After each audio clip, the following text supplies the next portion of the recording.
Here's my guitar. This is the cheapest guitar that I ever got. Somebody gave me this. And it just goes to show you can really rock with a cheap guitar. I put like huge heavy gauge strings on this and it's tuned down to A sharp. That's B flat. And people comment on how nasty this guitar sounds, and it is. This is a nasty motherfucker right here. So maybe I'll play that for you. Okay, well, let's do that. Other than that, we're just going to keep on keeping on here in Athens, man. Sending love to the rest of the world from Athens. Did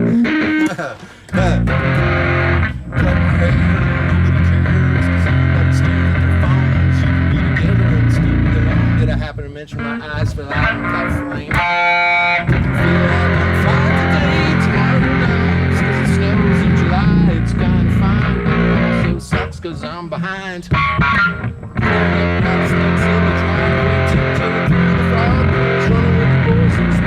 Please refrain from making changes to my name. Logs burning, trigger down the road like a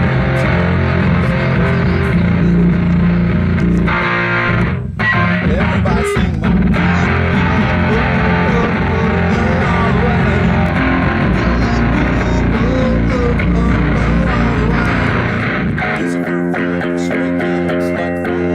you can get this in a person's phone.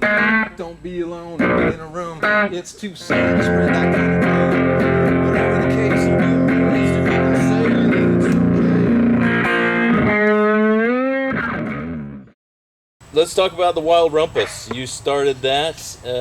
How did you get that started? What inspired you to get that started? And will we be seeing Wild Rumpus this year, do you think? Wow. Wild Rumpus has its underpinnings in my mom making me handmade Halloween costumes when I was a kid. I remember this great one. One time she made me like, I think it was like a mountain lion or something. And at UMass, I threw Halloween parties. And they were very psychedelic and crazy and very fun and great. And then I got here with Fuzzy Sprouts and immediately first year started doing Halloween shows. And the first year I threw a Halloween show in Athens was at Club Fred. And I was super pumped about it. And we were playing with the band Loggerhead. And they wanted to play first. And we're like, okay, we'll headline, yeah. We had no friends at that point, you know. So I think we played to one person. Loggerhead had a great crowd, and I was totally pumped. And then everybody left, and we played for one person. So that was my first Halloween. I worked on the idea of a parade, and I was like, what about a Halloween parade? And then we called it Wild Rumpus. That first year, 2009, I didn't even think anybody was going to come. And it was raining and cold.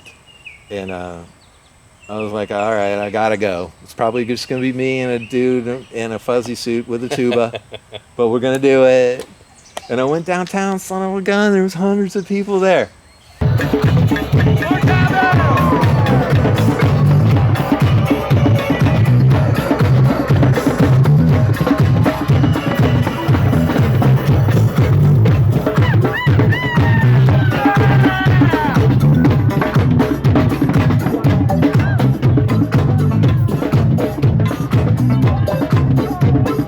I wanted to dress up and parade. So that's how we did it here in Athens, and that's how it still remains today. And now 10,000 people come. Yeah, I've always thought that it was one of the biggest holidays in Athens, really. Yeah. For all the towny crowd, they love it. It's, It's the best. It is the best. Yeah. Well, what an honor, though. Are you expecting it's to really be able Athens. to, this Halloween, do you think you're going to be able to pull it off? Or? Bro. There's no way of telling, I guess. Tomorrow will be June 1st, and we don't know. Yeah, officially, bars are allowed to open up tomorrow. Everybody stay safe is all I'm saying. Yeah, the numbers haven't really been going down that much. That's what we are not out of the weeds right at this moment. I am on Washington Street now and wandering past some of the bars I used to go drink at. That used to be the Engine Room, and in my drinking days that was a regular stop. Coming up also to Clocked, famous independently owned burger joint in town. It's really good. And we're coming up now to Low Yo Yo Records. Good place to get vinyl. And this is the Flicker Bar. currently closed at the moment due to the virus, but another watering hole that I used to drink at quite frequently. Good place to drink. And here we are. We've got the Paint and Wonder Tattoo Parlor and the famous 40 Watt Club. Great venue, one of my favorites in town. Seen Jesus Lizard here. Seen Interpol when their first album came out. Built to Spill. Many others. And I unfortunately never got to see REM here or the B-52s. That was a little before my time. Anyway, if you're here, you should check it out. If I can make a point. Hey, and now I'm wandering by the Hot Corner. This is the Manhattan behind me. Another famous watering hole in town, and a little time capsule as well. If you go inside here, I used to drink here about 20 years ago. I went in recently and it hadn't changed a bit, and it was awesome. Real nostalgic, great bar. You can get Schlitz malt liquor cans for like, I think $2 or $1.50. And then we got the barbershops here that have been here for ages. And we're gonna be wandering by World Famous, another great bar and eatery. Everything in town is just starting to reopen again after several months of being closed, but people are still cautious about going out.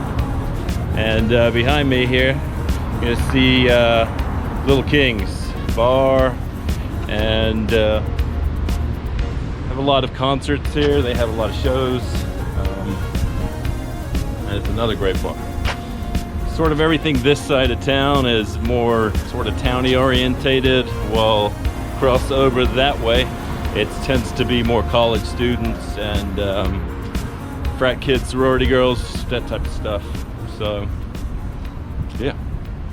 The secret to flying goes like this: just throw yourself down at the ground and miss. You're gonna flop, then